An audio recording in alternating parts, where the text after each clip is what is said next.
Welcome to rhythm of learning. ഇന്നത്തെ ക്ലാസ്സിൽ വളരെ ഇമ്പോർട്ടന്റ് ആയിട്ടുള്ള ഒരു കോൺസ്റ്റിറ്റ്യൂഷനിൽ നിന്നുള്ള ടോപ്പിക്കാണ് നമ്മൾ പഠിക്കണത്. അപ്പോൾ നമ്മുടെ ഫസ്റ്റ് സ്റ്റേജ് കഴിഞ്ഞു, സെക്കൻഡ് സ്റ്റേജ് ക്യാൻസൽ ആക്കി ഈ രണ്ട് ക്വസ്റ്റ്യൻ പേപ്പർ നമ്മൾ കണ്ടു. അപ്പൊ ക്വസ്റ്റ്യൻ പേപ്പറിൽ 5 മാർക്കിന് ചോദിച്ചിട്ടുള്ളതാണ് മൗലികാവകാശം എന്ന് പറയുന്ന ടോപ്പിക്ക്. മൗലികാവകാശത്തെ കുറിച്ച് നമ്മൾ പലപ്പോഴും ഡിസ്കസ് ചെയ്തിട്ടുള്ളതാണ്. കുറച്ചും കൂടി ഡീറ്റെയിൽഡ് ആയിട്ട് ഇനിയും 4-5 മാർക്കുകളൊക്കെ കിട്ടാൻ സാധ്യതയുള്ള ഒരു ഭാഗമാണ് എന്നുള്ളത് കൊണ്ട് കുറച്ച് ഡീറ്റെയിൽഡ് ആയിട്ടാണ് നമ്മൾ ഇന്ന് പഠിക്കാൻ പോണേ. അതിനു മുമ്പ് തന്നെ ടീച്ചർക്ക് നിങ്ങളോട് പറയാനുള്ളത്, നമ്മൾ ഓഗസ്റ്റ് 1-ാം തീയതി മുതൽ VFAയുടെ ഒരു 45 ദിവസത്തെ ക്ലാസ് ആരംഭിക്കാൻ പോവാണ്. താല്പര്യമുള്ളവർ അല്ലെങ്കിൽ അങ്ങനെ ക്ലാസ് വേണം എന്നുള്ളവർ ഒന്ന് കമന്റ് ഇട്ടോളോ. നമ്മൾ ഹോട്ട് ടോപ്പിക്സും ക്വസ്റ്റ്യൻ പേപ്പർ വിശകലനമൊക്കെ ആയിട്ട് പോകാനാണ് ഉദ്ദേശിക്കുന്നത്. അല്ലാണ്ട് ഇപ്പോൾ സിലബസ് കംപ്ലീറ്റ് ചെയ്യാനോ അല്ലെങ്കിൽ എന്താ പറയുക കൂടുതൽ ആഴങ്ങളിലേക്ക് ഇറങ്ങി ചെല്ലാനോ ഈ കുറച്ച് സമയം കൊണ്ട് പറ്റില്ല എന്ന് നിങ്ങൾക്കും അറിയാം, ടീച്ചർക്കും അറിയാം അല്ലെ. അപ്പൊ അതുകൊണ്ട് തന്നെ നമുക്ക് ഒരു LGS നിലവാരത്തിൽ നമ്മൾ ഇത്രയും വിശാലമായി പഠിച്ച പോലെ പറ്റില്ല. ഹോട്ട് ടോപ്പിക്സ് മാത്രമായിട്ട് വളരെ ഇമ്പോർട്ടന്റ് ആയിട്ട് നമുക്ക് മുന്നോട്ട് പോവാം ക്വസ്റ്റ്യൻ പേപ്പർ സെഷനും. അപ്പൊ ഇന്നത്തെ ക്ലാസ് ആരംഭിച്ചാലോ? അപ്പൊ നമ്മൾ ഇന്ന് പറയാൻ പോകുന്നത് മൗലിക അവകാശങ്ങൾ എന്ന് പറയുന്ന ഭാഗത്തെ കുറിച്ചാണ്. അപ്പൊ മൗലിക അവകാശങ്ങളെ കുറിച്ച് പറയുമ്പോൾ നമ്മൾ ഇന്ത്യൻ ഭരണഘടന, ഇന്ത്യക്ക് സ്വാതന്ത്ര്യം കിട്ടുന്നതിന് മുമ്പ് തന്നെ ഇന്ത്യ സ്വാതന്ത്ര്യം നേടുമെന്നും ഇന്ത്യക്ക് ഒരു ഭരണഘടന ഉണ്ടാവുമെന്നും ഒക്കെ കണക്കിലെടുത്തുകൊണ്ട് ഇന്ത്യൻ നാഷണൽ കോൺഗ്രസിന്റെ ഒരു മീറ്റിംഗിൽ 1931 കറാച്ചി എന്ന് പറയുന്ന സ്ഥലത്ത് നടന്നിട്ടുള്ള ഇന്ത്യൻ നാഷണൽ കോൺഗ്രസിന്റെ മീറ്റിംഗില് എന്താ പറയണേ, മൗലികാവകാശങ്ങളെ കുറിച്ച് ഒരു പ്രമേയം പാസാക്കി. മൗലികാവകാശങ്ങളെ കുറിച്ച് ഒരു പ്രമേയം പാസ്സാക്കുകയാണ്. അപ്പൊ ഇന്ത്യൻ നാഷണൽ കോൺഗ്രസിന്റെ കറാച്ചി സമ്മേളനത്തില് സർദാർ വല്ലഭായ് പട്ടേൽ ആയിരുന്നു അധ്യക്ഷൻ.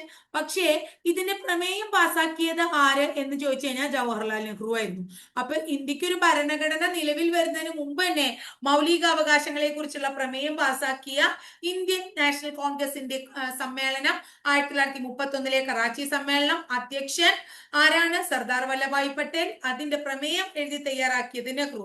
പക്ഷേ ഭാവിയിൽ ഒരു ഇന്ത്യക്ക് ഒരു ഭരണഘടന ഉണ്ടാവുകയാണെങ്കിൽ ആ ഭരണഘടനയുടെ അടിസ്ഥാന തത്വങ്ങളിൽ ഒന്നായിരിക്കും, ഭരണഘടനയുടെ അടിസ്ഥാന തത്വങ്ങളിൽ ഒന്നായിരിക്കും നമ്മുടെ മൗലികാവകാശങ്ങൾ എന്ന് പ്രഖ്യാപിച്ച ഇന്ത്യൻ നാഷണൽ കോൺഗ്രസിന്റെ സമ്മേളനം ഏത് എന്ന് ചോദിച്ചാൽ നമ്മൾ പറയണം 1927 മദ്രാസ് സമ്മേളനമാണ്. ആ മദ്രാസ് സമ്മേളനത്തിന്റെ അധ്യക്ഷൻ MA അൻസാരിയാണ്. MA അൻസാരിയാണ്. ക്ലിയർ ആയോ മക്കളെ? അപ്പൊ ഇത്രയാണ് ഒരു ഇൻട്രൊഡക്ഷൻ എന്നുള്ള നിലയ്ക്ക് ടീച്ചർക്ക് പറയാനുള്ളത്. അടുത്തത് ഇന്ത്യൻ ഭരണഘടനയുടെ മൗലിക അവകാശങ്ങൾ കാണപ്പെടുന്നത് ഭരണഘടനയിലെ പാർട്ട് 3 ആർട്ടിക്കിൾ എവിടെ തൊട്ട് എവിടം വരെ? ആർട്ടിക്കിൾ 12 മുതൽ 35 വരെയാണ്. നമ്മുടെ ഈ ഭരണഘടന എന്ന് ഭരണഘടനയിലെ മൗലിക അവകാശങ്ങൾ എന്ന് പറയുന്ന ആശയം നമ്മൾ കടമെടുത്തിരിക്കുന്നത് അമേരിക്കൻ ഭരണഘടനയിൽ നിന്നാണ്. ഇന്ത്യൻ ഭരണഘടനയുടെ ആണിക്കല്ല് എന്നും ഇന്ത്യൻ ഭരണഘടനയുടെ ആണിക്കല്ല് എന്നും ഇന്ത്യൻ ഭരണഘടനയുടെ മാഗ്ന കാർട്ട എന്നും ഇന്ത്യൻ ഭരണഘടനയുടെ മാഗ്ന കാർട്ട എന്നും അതുപോലെ തന്നെ സ്വാതന്ത്ര്യത്തിന്റെ വിളക്കുകൾ എന്നൊക്കെ വിശേഷണമുള്ളത് ഏതിനാണ് എന്ന് ചോദിച്ചു കഴിഞ്ഞാൽ നമ്മൾ പറയണം ഫണ്ടമെന്റൽ റൈറ്റിനാണ്.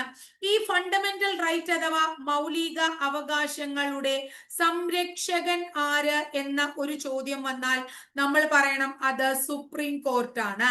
മൗലിക അവകാശങ്ങളുടെ സംരക്ഷകനായിട്ട് നമ്മൾ പറയുന്നത് സുപ്രീം കോർട്ടിനെയാണ്.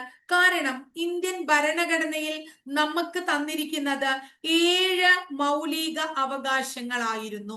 ഇപ്പോൾ നിലവിൽ, അതായത് ഭരണഘടന നിലവിൽ വന്നപ്പോൾ 7 മൗലികാവകാശങ്ങളായിരുന്നു. ഇപ്പോൾ അത് 6 അതിനെ കുറിച്ച് പറയാം.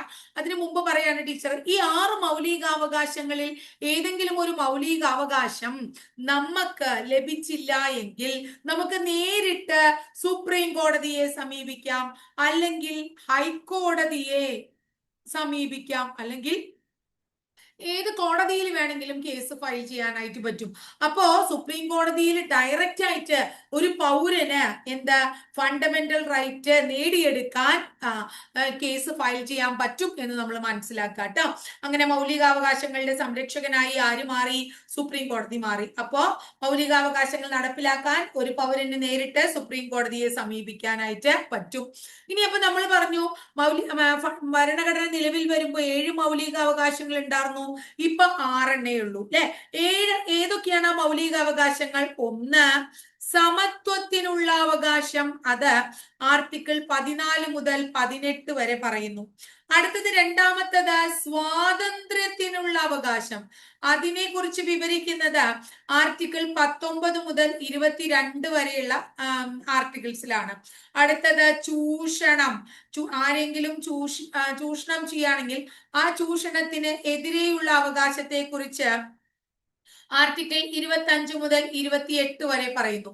അടുത്തത് നാലാമത്തത് മത സ്വാതന്ത്ര്യത്തിനുള്ള അവകാശമാണ്. മതസ്വാതന്ത്ര്യത്തിനുള്ള അവകാശത്തെ കുറിച്ച് പറയുന്നത് ആർട്ടിക്കിൾ 20 ചൂഷണത്തിനെതിരെയുള്ള അവകാശം ആർട്ടിക്കിൾ 23, 24 ആണ്. മതസ്വാതന്ത്ര്യത്തിനെ കുറിച്ചുള്ള അവകാശം ആർട്ടിക്കിൾ 25 മുതൽ 28 വരെ.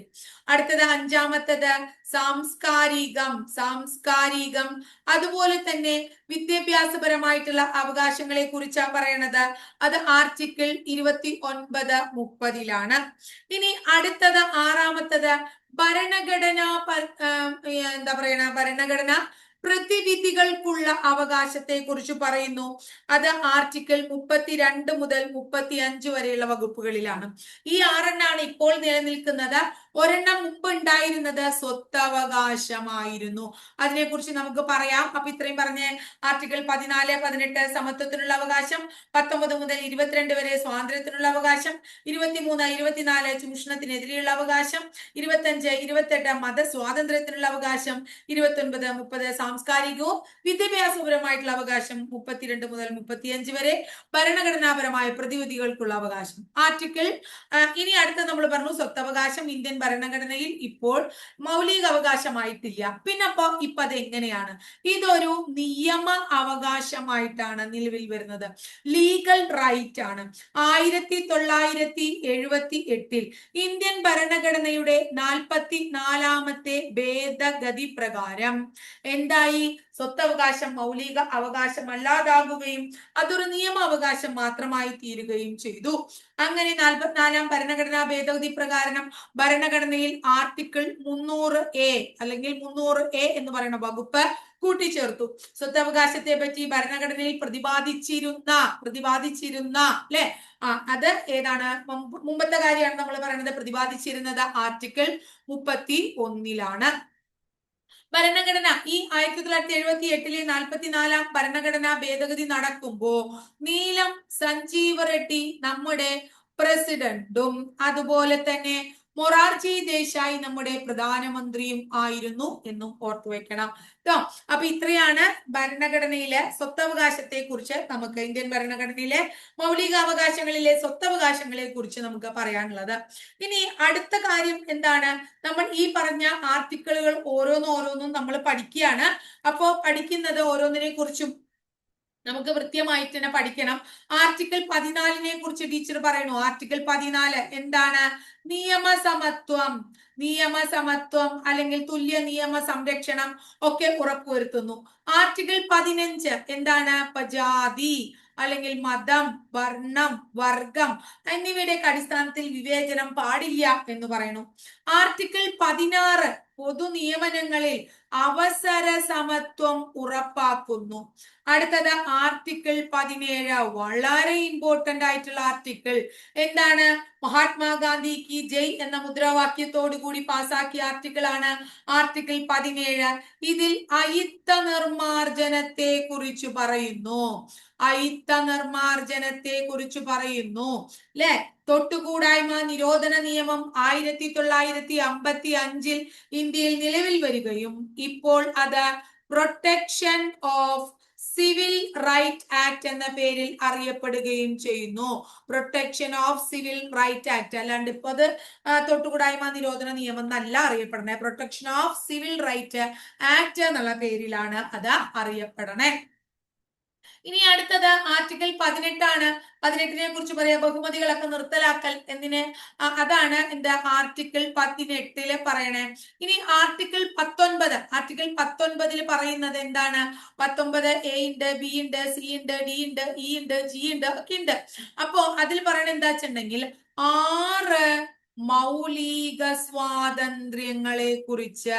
ഇപ്പൊ എക്സാമ്പിൾ പറയുകയാണെങ്കിൽ അഭിപ്രായ സ്വാതന്ത്ര്യം, നിരായുധരായിട്ടൊക്കെ നമുക്ക് സമാധാനപരമായി ഒത്തുചേരാനുള്ള സ്വാതന്ത്ര്യം, സംഘടനകളും പ്രസ്ഥാനങ്ങളൊക്കെ രൂപീകരിക്കാനുള്ള സ്വാതന്ത്ര്യം, ഇന്ത്യയിലുടനീളം സഞ്ചരിക്കാനുള്ള സ്വാതന്ത്ര്യം, ഇന്ത്യയിൽ എവിടെയും താമസിക്കാനുള്ള സ്വാതന്ത്ര്യം, ഇഷ്ടമുള്ള ജോലി ചെയ്യാൻ അല്ലെങ്കിൽ ബിസിനസ് ചെയ്യാൻ അതിനൊക്കെയുള്ള സ്വാതന്ത്ര്യം, അതൊക്കെയാണ് എന്തിൽ പറയണേ? ആർട്ടിക്കിൾ 19 പറയണേ. അടുത്തത് വളരെ ഇമ്പോർട്ടന്റ് ആയിട്ടുള്ള രണ്ട് ആർട്ടിക്കിൾ, ഒന്ന് ആർട്ടിക്കിൾ 20, അടുത്തത് ആർട്ടിക്കിൾ 21. ഈ ആർട്ടിക്കിൾ 20, 21 രണ്ട് ആർട്ടിക്കിളുകളുടെ പ്രത്യേകത എന്താ അറിയാം നിങ്ങൾക്ക്? അടിയന്തരാവസ്ഥ കാലത്തു പോലും മൗലികാവകാശങ്ങൾക്ക് നിയന്ത്രണം ഏർപ്പെടുത്തുമ്പോ, അടിയന്തരാവസ്ഥ കാലത്ത് മൗലികാവകാശങ്ങൾക്ക് നിയന്ത്രണം ഏർപ്പെടുത്തുമ്പോ, അടിയന്തരാവസ്ഥ കാലത്തു പോലും നിയന്ത്രണം ഏർപ്പെടുത്താൻ പറ്റാത്ത, റദ്ദ് ചെയ്യാൻ പറ്റാത്ത രണ്ട് മൗലിക അവകാശങ്ങൾ അല്ലെങ്കിൽ രണ്ട് ആർട്ടിക്കിളുകളാണ് ആർട്ടിക്കിൾ 20, 21. എന്താണ് ആർട്ടിക്കിൾ 20 പറയണേ? അതായത് കുറ്റങ്ങളുമായിട്ട് ബന്ധപ്പെട്ടിട്ടുള്ള കാര്യങ്ങൾ, അതായത് ഇപ്പൊ കുറ്റങ്ങൾ സ്ഥാപിക്കുന്നതുമായി ബന്ധപ്പെട്ടിട്ടുള്ളത് എന്തൊക്കെയാ? ഇപ്പൊ എക്സാമ്പിൾ പറയുകയാണെങ്കിലേ, അതായത് ഒരു വ്യക്തിയെ അയാൾക്കെതിരെ തെളിവ് ലഭിക്കാൻ വേണ്ടിയിട്ട് നമ്മൾ പ്രേരിപ്പിക്കാൻ പാടില്ല.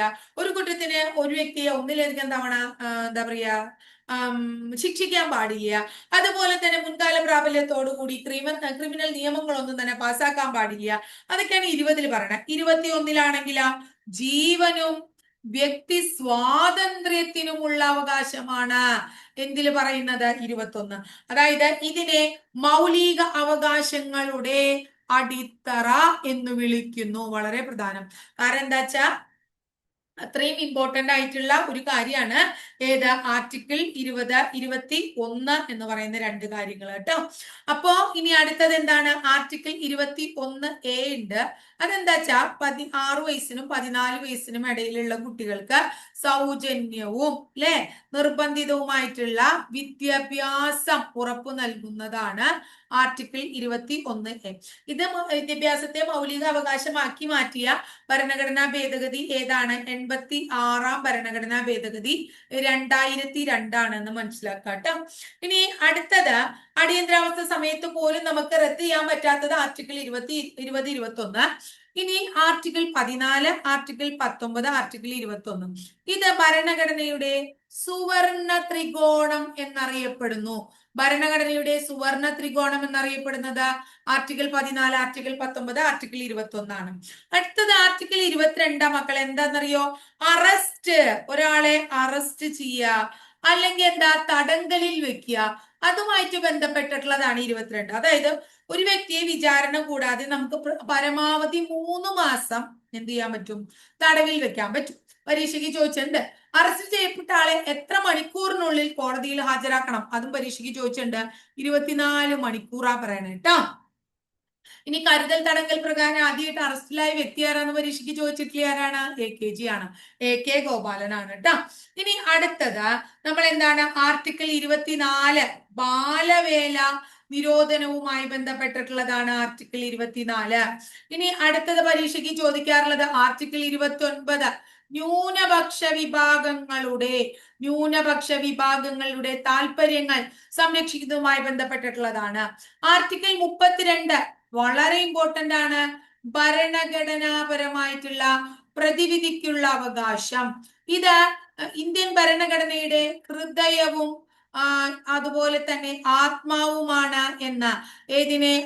ആർട്ടിക്കിൾ 32 വിശേഷിപ്പിച്ചത് ആരാണ്? BR അംബേദ്കർ ആണ് എന്നും കൂടെ ഓർത്തു വെച്ചോളൂട്ടോ.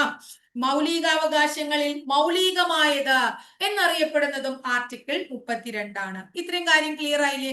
വളരെ ഇമ്പോർട്ടന്റ് ആയിട്ടുള്ള മൗലിക അവകാശങ്ങളെ കുറിച്ചാണ് നമ്മൾ ഇന്ന് പഠിച്ചത്. ഇനി ഇതിൽ തന്നെ നമുക്ക് മൗലിക അവകാശങ്ങൾ പറഞ്ഞപ്പോ ബാലവേല പറഞ്ഞു. ബാലവേലയിൽ പറയാനുള്ളത് ടീച്ചർക്ക് എന്താ വെച്ചാ, ബാലവേല ആയിട്ട് ബന്ധപ്പെട്ടിട്ട് വളരെ പ്രധാനപ്പെട്ട ഒരു സംഘടനയുണ്ട് അല്ലെ, ബാലവേല തടയാനും കുട്ടികളുടെ സംരക്ഷണത്തിനായി ആരംഭിച്ചിട്ടുള്ളതാണ്. അതിന്റെ പേര് ബച്പൻ ബച്ചാവോ. ബച്പൻ ബച്ചാവോ ആന്തോളൻ എന്നാണ്. ഈ ബച്പൻ ബച്ചാവോ ആന്തോളൻ എന്ന് പറയുന്ന സംഘടന നിലവിൽ വന്നത് 1980-ലാണ്. അത് രൂപീകരിച്ചത്, അതിനുവേണ്ടി പ്രവർത്തിച്ചത് കൈലാഷ് സത്യാർത്ഥിയാണ്. കൈലാഷ് സത്യാർത്ഥി വളരെ ഇമ്പോർട്ടന്റ് ആയിട്ടുള്ള ഒരു വ്യക്തിയാണ്. 2014 നോബൽ പ്രൈസ് ലഭിച്ച വ്യക്തിയാണ്. ഇദ്ദേഹത്തിനോടൊപ്പം നോബൽ പ്രൈസ് പങ്കിട്ടത് മലാല യൂസഫ് സായി ആയിരുന്നു എന്നും നമ്മൾ കേട്ടിട്ടുണ്ട്. ബാലവേല വിരുദ്ധ ദിനം എന്ന് പറയുന്നത് ജൂൺ മാസം 12-ാം തീയതിയാണ്. ബാലവേല ഉപയോഗിച്ചിട്ടില്ലാത്ത ഉൽപ്പന്നങ്ങൾക്ക് നമ്മൾ വിളിക്കുന്നത് എന്ത് മുദ്രയാണ് നൽകുക? റെഗ്മാർക്ക് മുദ്രയാണ് നൽകുക. റെഗ്മാർക്ക് ഇപ്പോൾ ആ പേരിലല്ല അറിയപ്പെടുന്നത്, ഗുഡ് വീവ് എന്ന പേരിലാണ് അത് അറിയപ്പെടുന്നത്. ഈ റെഗ്മാർക്ക് ആശയത്തിന് പിന്നിൽ പ്രവർത്തിച്ച വ്യക്തിയും ആരെന്നെയാണ്? കൈലാഷ് സത്യാർത്ഥി എന്ന് പറയുന്ന വ്യക്തി തന്നെയാണ് കേട്ടോ. ഇത്രയും പഠിച്ചു കഴിഞ്ഞാൽ മൗലികാവകാശങ്ങൾ നമ്മൾ പറഞ്ഞു. മൗലികാവകാശങ്ങൾ സംരക്ഷിക്കുന്നതിന് നമുക്ക് കോടതിയെ സമീപിക്കാം. ആർക്ക്?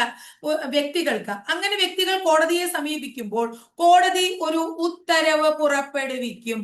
ആ കോടതികൾ പുറപ്പെടുവിക്കുന്ന ഉത്തരവിനെ റിട്ടുകൾ എന്ന് വിളിക്കുന്നു. റിട്ടുകൾ. റിട്ട് എന്ന് പറയുന്ന ആശയം ഇന്ത്യൻ ഭരണഘടന കടം കൊണ്ടിരിക്കുന്നത് ബ്രിട്ടനിൽ നിന്നാണ്.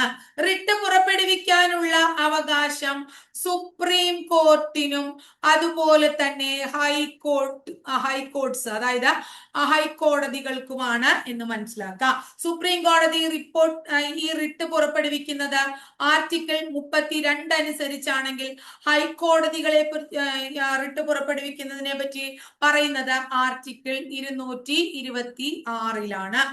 റിട്ടുകളെ കുറിച്ചിട്ടുള്ള പദങ്ങൾ എല്ലാം ലാറ്റിൻ പദങ്ങളാണ്. എത്ര തരം റിട്ടുകളുണ്ട്? 5 തരം റിട്ടുകളാണ് ഉള്ളത്. അതിലെ ആദ്യത്തെ റിട്ട് എന്ന് നമ്മൾ പറയുന്നത് ഹേബിയസ് കോർപ്പസ് എന്ന് പറയുന്ന റിട്ടാണ്.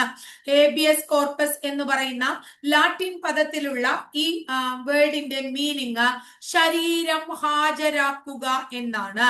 ശരീരം ഹാജരാക്കുക എന്നതാണ്.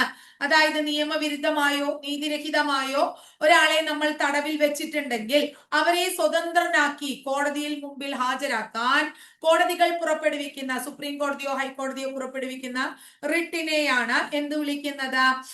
Habeas corpus. മാതാപിതാക്കളൊക്കെ കുട്ടികളെ ഈ തടവിൽ വെച്ചിരിക്കുക. അതായത് ഇപ്പൊ കുട്ടികൾ പല രീതിയിലുണ്ടല്ലോ, നമുക്കറിയാം. പ്രായപൂർത്തി ആയിട്ട് പോലും കുട്ടികള് മറ്റുള്ളവരെ എന്താ പറയാ മാതാപിതാക്കളെ അനുസരിക്കാതെ ഏതെങ്കിലും രീതിയിൽ നിയമപരമായിട്ട് നിയമത്തിനെതിരായ എന്തെങ്കിലും കാര്യങ്ങളൊക്കെ ചെയ്തു കഴിഞ്ഞാൽ മാതാപിതാക്കൾ അങ്ങനെയൊക്കെ ചെയ്യാറുണ്ട് തടങ്കലിലൊക്കെ. പക്ഷെ അപ്പൊ നമുക്ക് ഈ ഹേബിയസ് കോർപ്പസ് പുറപ്പെടുവിച്ചാൽ എന്ത് ചെയ്യാൻ പറ്റും? അവരെ വിട്ടുകിട്ടും. വ്യക്തി സ്വാതന്ത്ര്യത്തിന്റെ സംരക്ഷകൻ എന്ന് വിളിക്കുന്നത് ഹേബിയസ് കോർപ്പസ് ആണ്. പിന്നെ ചില ആൾക്കാർ ഇതിന്റെ തട്ടിക്കൊണ്ട് കൂലി നമ്മള് അതൊക്കെ കണ്ടിട്ടില്ലേ? അപ്പോഴൊക്കെ നമ്മൾ പുറപ്പെടുപ്പിയ ഹേബിയസ് കോർപ്പസ് ആണ്. അടുത്തത് മാൻഡമസ് എന്ന് പറയുന്ന റിട്ട് ഉണ്ട് കേട്ടോ മക്കളെ. മാൻഡമസ് എന്ന് പറയുന്ന ടു കമാൻഡ് അഥവാ നാം കൽപ്പിക്കുന്നു എന്നാണ് അതിന്റെ മീനിങ്. ആ റിട്ടിന്റെ മീനിങ് എന്താ വെച്ചാ ഒരു വില്ലേജ് ഓഫീസറൊക്കെ അയാളുടെ അടുത്ത് നമ്മൾ കുറെ പ്രാവശ്യം പോണു. ഒരു എന്താ പറയാ അയാളുടെ അടുത്ത് നേരിട്ട് പോണ്ട. ഇപ്പോ നമ്മൾ അക്ഷയ വഴിയൊക്കെയാണ് നമ്മളിപ്പോ വരുമാന സർട്ടിഫിക്കറ്റ് അങ്ങനെ ഓരോ സർട്ടിഫിക്കറ്റിനൊക്കെ അപേക്ഷിക്കുന്നത്. അത് കിട്ടിയില്ലെങ്കിൽ അത് തരേണ്ട വ്യക്തി അദ്ദേഹമാണ്. അപ്പൊ അദ്ദേഹത്തിനെതിരെ പുറപ്പെടുവിക്കുന്ന റിട്ടാണ്. ഒരു വ്യക്തിയോ അല്ലെങ്കിൽ സ്ഥാപനത്തിനെയോ സ്വന്തം കർത്തവ്യം നിർവഹിക്കാൻ നമ്മള് അനുശാസിക്കുന്ന റിട്ടാണ് മാൻഡമസ് കേട്ടോ. പ്രൊഹിബിഷൻ എന്താണ്? പ്രൊഹിബിഷൻ എന്ന് പറഞ്ഞാൽ ടു ഫോർബിഡ് അഥവാ തടയുക എന്നാണ് അർത്ഥം. അതായത് ഒരു ഉന്നത നീതിപീഠത്തിന്റെ പരിഗണനയിൽ ഇരിക്കുന്ന കേസാണെങ്കിൽ, ഫോർ എക്സാമ്പിൾ പറയാൻ സുപ്രീം കോടതിയുടെയോ ഹൈക്കോടതിയിലേക്ക് കേസ് ഇരിക്കുന്നത്, പരിഗണനയിൽ ഇരിക്കുന്ന കേസുകൾ ആ സമയം ഏതെങ്കിലും കീഴ്ക്കോടതികൾ പരിഗണിച്ചാൽ ആ കേസ് നിർത്തിവെക്കാൻ ആവശ്യപ്പെട്ടുകൊണ്ട് പുറപ്പെടുവിക്കുന്ന റിട്ടാണ് പ്രൊഹിബിഷൻ. അടുത്തത് സെർഷ്യോററി എന്ന് പറയും. സെർഷ്യോററി എന്താണ്? സെർഷ്യോററി എന്ന വാക്കിനർത്ഥം സാക്ഷ്യപ്പെടുത്തുക എന്നാണ്. സാക്ഷ്യപ്പെടുത്തുക. ഒരു കേസ് കീഴ്ക്കോടതിയിൽ നിന്നും മേൽക്കോടതിയിലേക്ക് മാറ്റാൻ ഉത്തരവിടുന്ന റിട്ടിനെയാണ് സെർഷ്യോററി എന്ന് പറയുന്നത്. ലാസ്റ്റ് റിട്ട് ക്വോ വാറന്റോ ആണ്. ക്വോ വാറന്റോ അതായത് ഇപ്പോ ഒരു വ്യക്തി അയാൾക്ക് അർഹമല്ലാത്ത ഒരു ഉദ്യോഗം വഹിക്കുന്നതിനെതിരെയുള്ള അർഹതയില്ലാത്ത ഒരു ഉദ്യോഗം വഹിക്കുകയാണ്. അപ്പൊ എങ്ങനെയാ അർഹതയില്ലാത്ത ഉദ്യോഗം വഹിക്കുക?